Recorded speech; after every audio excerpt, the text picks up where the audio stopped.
जनवरी का महीना और एडमिट कार्ड के रिलीज होने से लेकर के गेट एग्ज़ाम होने तक का समय काफ़ी क्रूशियल होता है। ऐसे टाइम में एस्पिरेंट्स के मन में कई सारे सवाल कि मैं गेट क्वालिफाई कर पाऊंगा या नहीं, अच्छे आईआईटीज़ एनआईटीज़ में एडमिशन मिल पाएगा कि नहीं, पीएसयूज़ में हो पाएगा या नहीं। ये सब सवाल बहुत नॉर्मल है। अगर ये सब सवाल भी आपके दिमाग में आ रहे हैं तो आज के कुछ समय पहले, कुछ साल पहले मैं भी इसी स्टेज पे खड़ा था जहाँ पे आप लोग खड़े थे, और पूरा सब्जेक्ट कंप्लीट होने के बाद भी मेरे अंदर ये कॉन्फिडेंस नहीं आ पा रहा था कि मैं गेट एग्जाम को क्रैक कर सकता हूँ। और उस वक्त मुझे नहीं लग रहा था कि ये नॉर्मल है। मैं बहुत अंडर कॉन्फिडेंट फील कर रहा था। मुझे लग रहा था कि शायद मेरे से गेट एग्जाम क्रैक ही नहीं होगा। और ऐसे बहुत सारे सवाल दिमाग में चलते रहते थे, बहुत सारे नेगेटिव थॉट्स चलते थे। काफ़ी प्रयास करने के बाद इन 1 महीनों में मैंने काफ़ी एक्सटेंसिव अपने ऊपर काम किया, जिसके बाद भी मुझे ऐसा कॉन्फिडेंस नहीं आ पाया कि मैं गेट एग्ज़ाम क्रैक कर सकता हूँ। तो मुझे लगा कि शायद मुझे अपनी जर्नी आपको शेयर करनी चाहिए कि मैंने किस तरह से ओवरकम किया था इस प्रोसेस को, किस तरह से मैं निकला था और किस तरह से मैं ये सोच को ले करके आगे बढ़ा था कि क्या मैं गेट एग्ज़ाम क्वालिफाई भी कर सकता हूँ कि नहीं।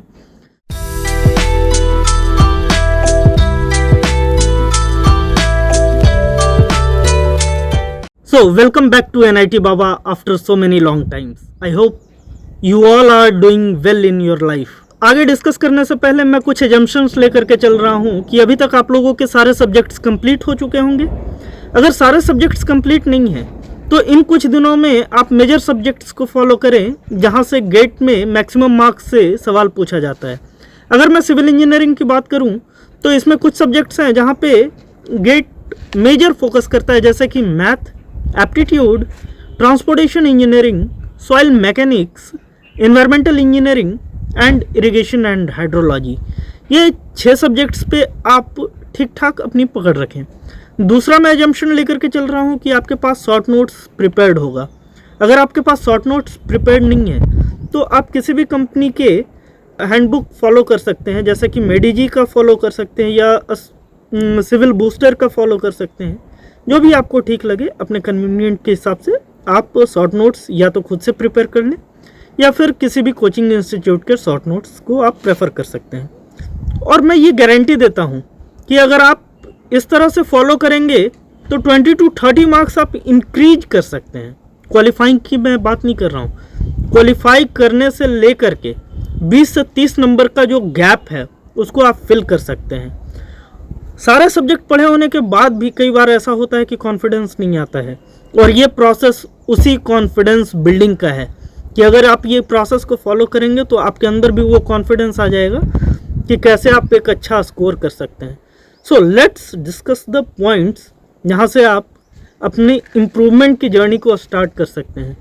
तो जो मैं बेसिकली फॉलो करता था, revision, extensive revision, second mock test, third analysis and fourth plan to recover from the mistakes. ये 4 पॉइंट को मैं एक्सटेंसिवली एकदम कवर करता था। तो एक एक करके इसको डिस्कस कर लेते हैं, एक एक करके इसको देख लेते हैं। अभी से लेकर गेट एग्जाम तक आपके पास सिर्फ और सिर्फ 4 वीक है, 4 वीक्स। इस 4 वीक को हम लोग कैटेगराइज करेंगे, बाइफरगेट करेंगे कि किस तरह से इसका इफेक्टिव यूटिलाइजेशन किया जा सके। तो फर्स्ट वीक में आपको एक्सटेंसिव रिवीजन करना है मेजर सब्जेक्ट्स का। हर दिन एक सब्जेक्ट का, एक मेजर सब्जेक्ट का रिवीजन करना है, और उसके साथ उसी सब्जेक्ट के आपको मॉक लगाने हैं, सब्जेक्ट वाइज मॉक लगाना है। अगर मान लिया जाए कि आज मैं रिवीजन कर रहा हूँ सॉइल मैकेनिक्स का, तो सॉइल मैकेनिक्स के ही आज मुझे मॉक लगाने हैं, और लास्ट में मुझे ये एनालाइज करना है कि कौन सा सॉइल मैकेनिक्स में मेरा वीक एरिया है। इसके बाद आपको एक डायरी रखना है, एक डायरी या आप एक कॉपी रख लें जिसमें आप अपने मिस्टेक्स को लिखें कि सॉइल मैकेनिक्स में आपने मॉक दिया तो आपके कौन कौन से वीक एरियाज़ हैं सॉइल मैकेनिक्स में। ओके, दूसरे दिन जब रिवीजन कर रहे हो दूसरे मेजर सब्जेक्ट का, तो यहाँ पे एक इम्पॉर्टेंट पॉइंट ये है कि जब भी आप दूसरे सब्जेक्ट का रिवीजन कर रहे हो तो पहले सब्जेक्ट को भूलना नहीं है, पहले सब्जेक्ट को भी रिवाइज करना है।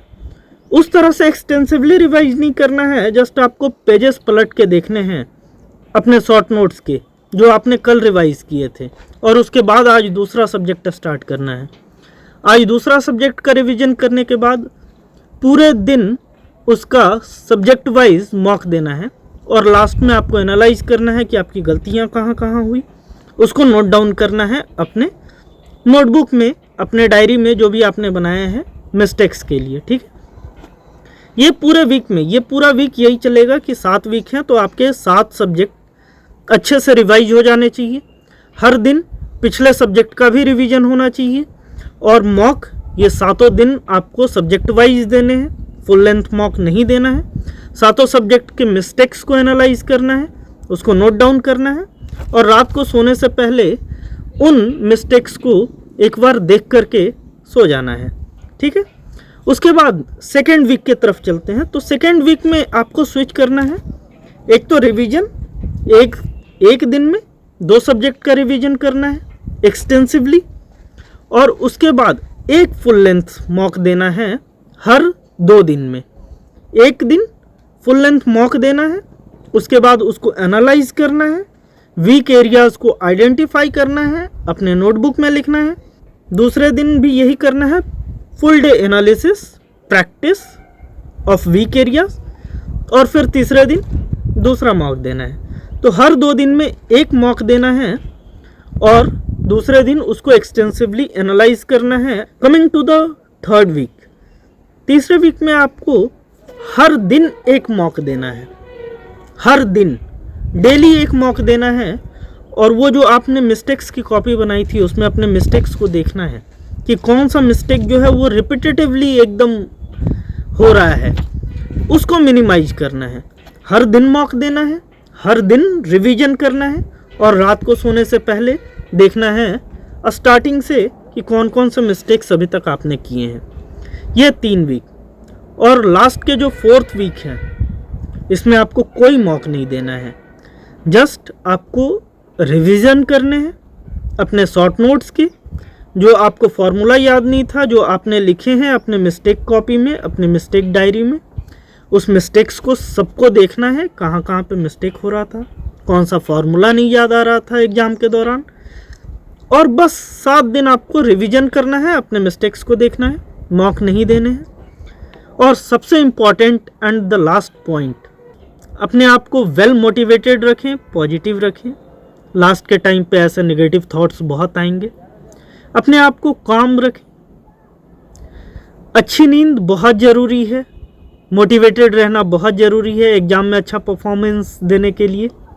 अपने पेरेंट्स से ज़रूर बात करें, दिन में कम से कम 2 मिनट ही बात करें, लेकिन अपने पेरेंट्स से बात करें या फिर जिनसे भी आपको बात करके अच्छा लगता हो आप उनसे ज़रूर बात करें।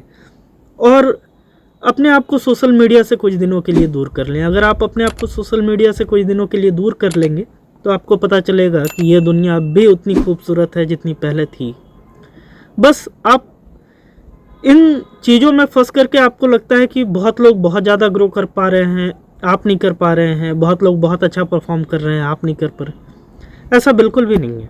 बस अपने आप को कुछ दिनों के लिए आइसोलेट कर लीजिए सोशल मीडिया से, आपको ये दुनिया खूबसूरत लगने लगेगी। एंड आई गारंटी यू कि एग्ज़ाम के बाद आप बहुत अच्छा फील करेंगे, बहुत अच्छा फील करेंगे। Okay, see you after get exam. Good luck, wish you best luck. Thank you. NID बाबा साइनिंग ऑफ। जय हिंद।